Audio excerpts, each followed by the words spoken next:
mesmo deveria se ocupar. Sinnett, 1886, página 47 e 49. Vemos aqui que não só a fisiologia dos negros os caracterizam como inferiores, mas também suas práticas religiosas, pois estas são pura superstição, na visão eurocêntrica de mundo. O processo de desqualificação intelectual e moral do outro é a principal tática civilizatória e progressista dos países imperialistas através da produção literária. Como podemos ver, entre os principais seguidores de Blavatsky existiam discursos mais radicais, como no livro Salvo por um Espírito de Liad Beater, onde narra uma aventura sua na América do Sul, onde esteve em viagem de trabalho com seu pai e irmão, de 7 anos de idade, na construção de uma estrada de ferro durante sua juventude. Na narrativa, estes foram cercados por índios em uma cabana, ao estilo das aventuras de cowboys do Velho Oeste. Mas antes disso, o autor primeiro fez um esclarecimento sobre a vida social nessa terra da América do Sul. Primeiro,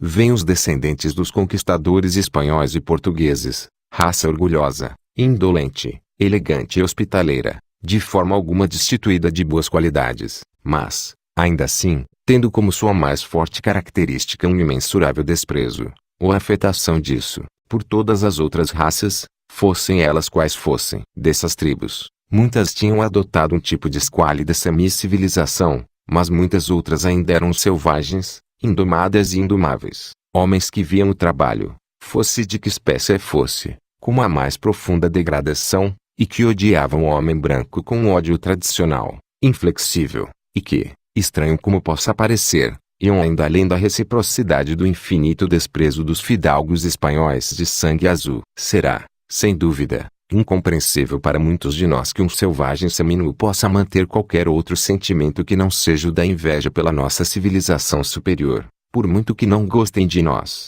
Mas só posso dizer que o mais autêntico e natural sentimento do índio vermelho para com o homem branco é puro e implacável desprezo. Liad Beater, 1991, páginas 108 e 109. Depois disso, o autor fez uma classificação da raça negra, que seria a maior parte da população que ainda estaria em estado de escravidão, porém o governo lutava para resolver este problema. E por fim fala sobre os mestiços, que seriam uma mistura que guardaria as piores qualidades de suas raças progenitoras. Ibidem, página 110. Também é de se notar que os teosofistas possuíam admiração pelos grupos indígenas andinos. Ibidem, página 128 e 129. Que possuíram grandes construções em pedra e organização política semelhante a impérios, como os incas, pois estes seriam sobreviventes do dilúvio e descendentes dos Atlantes. Blavatsky, 1998, página 158. Porém, como foi demonstrado anteriormente,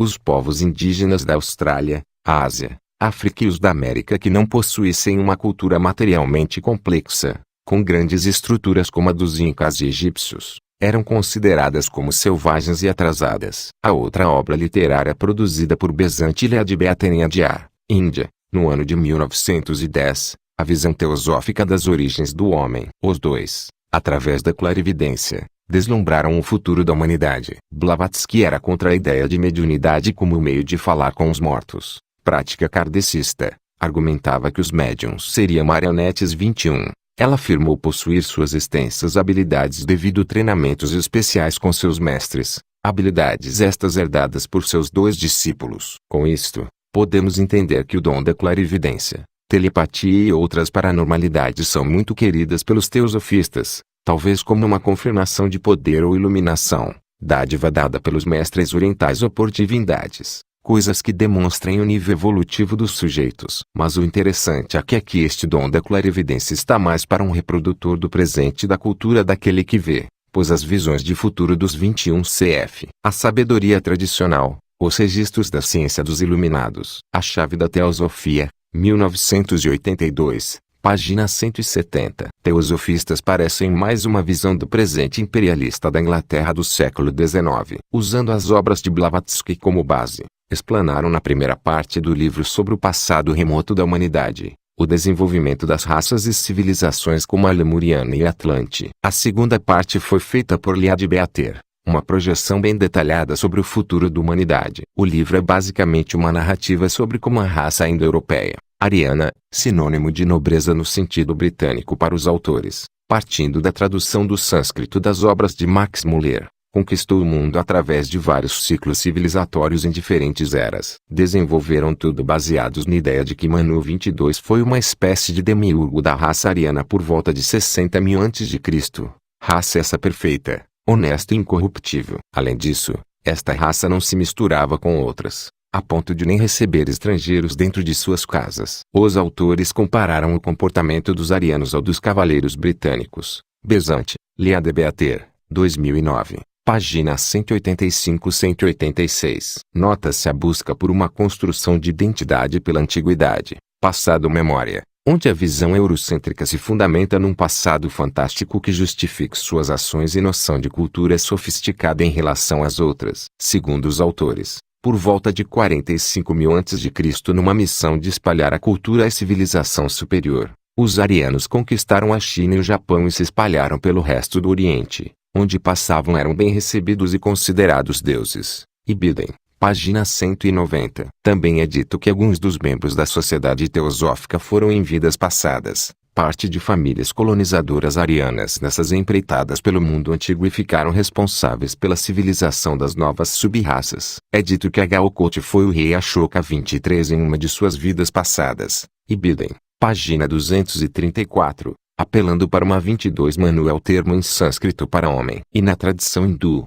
foi o primeiro homem a surgir na Terra após uma grande inundação, e houve 14 Manus no total, cada um responsável por guiar a humanidade em cada era mitológica chamada de Manuvantara. Para os teosofistas, Manus seriam ou mais seres divinos que tomariam a forma humana para civilizar a humanidade. 23 foi um imperador indiano da dinastia Maurya, entre 273 e 232 a.C., que depois de muitas guerras expansionistas converteu-se ao budismo e determinou-se a difundir e construir monumentos budistas. Imagem de nobreza e afinidade com o Oriente. Provavelmente Agao-Kote foi relacionado ao imperador por ter implantado muitas escolas de filosofia budista na Índia. Após ter se convertido, em um desses processos de colonização, os árabes resistiram à civilização e suas lideranças religiosas fanáticas se misturaram com negras africanas escravas. Quando um grupo obcecado por pureza de raça se desvencilhou dessas lideranças, mais tarde vindo a se tornar os judeus.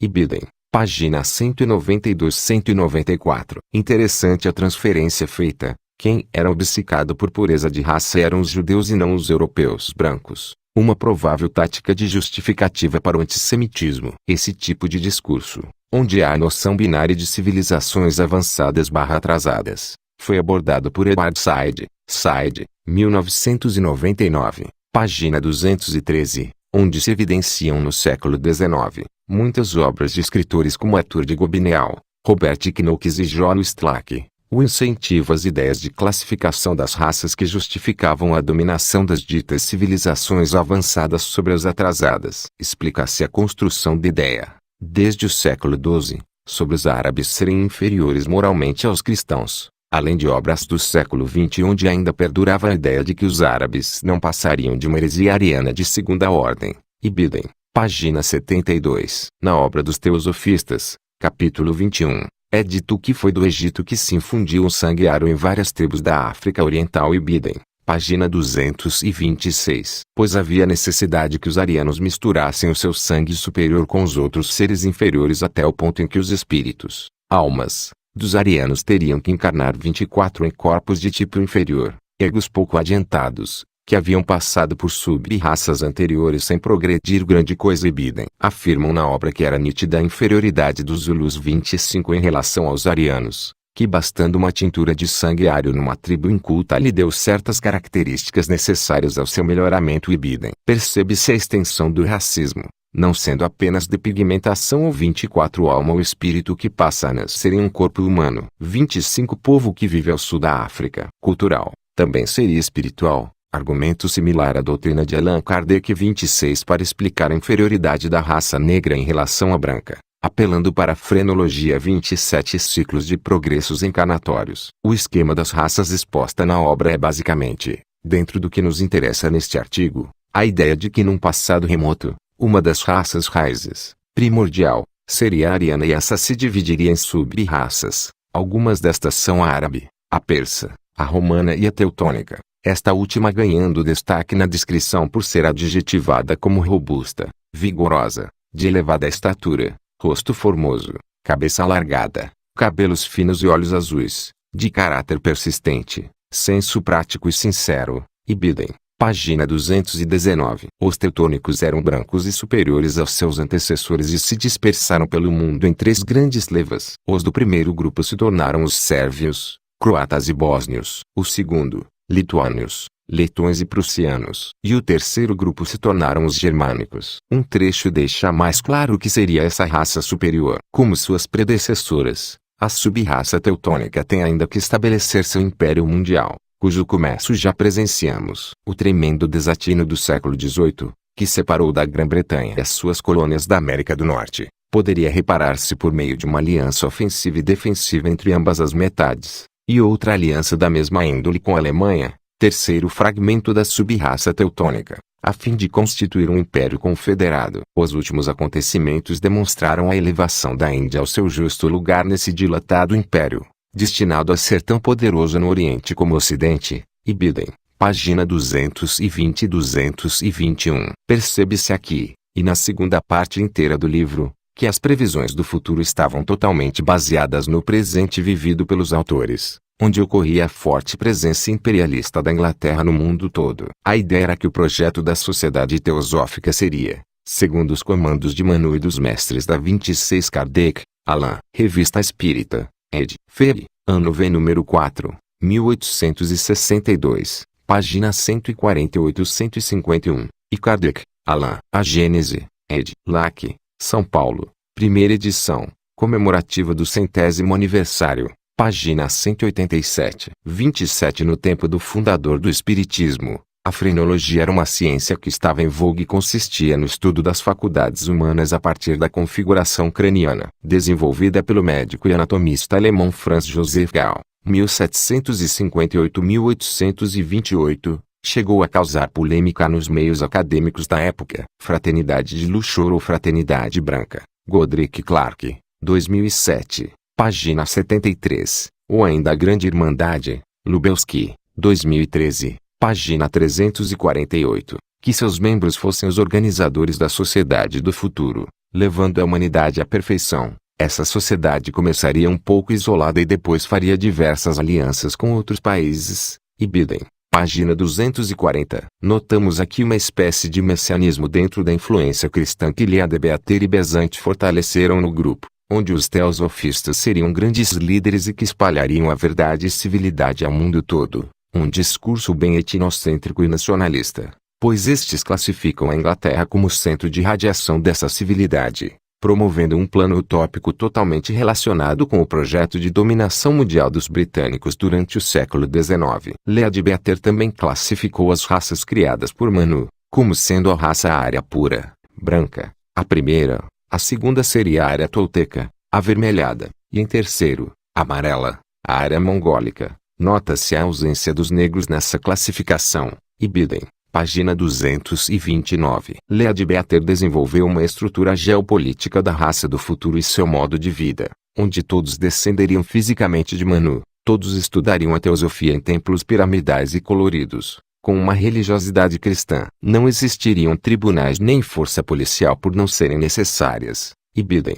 Página 242-280. No capítulo 26, além de descrever como seriam as casas e edifícios, logo ao início, o autor esclareceu sobre a raça da população desse futuro dizendo que será uma raça branca, embora haja, em seu meio, indivíduos com cabelo e olhos mais escuros e complexão espanhola ou italiana. Também diz que as pessoas serão muito altas, no mínimo com 85 m de altura e seriam em maioria vegetarianas. 28. Página 282. O idioma universal seria o inglês e os países da Europa estariam em confederação, como um parlamento. Isto seria a obra da nova encarnação do antigo imperador romano Júlio César. Diz que Londres ficaria muito maior, Paris mais aberta. 28 Ideias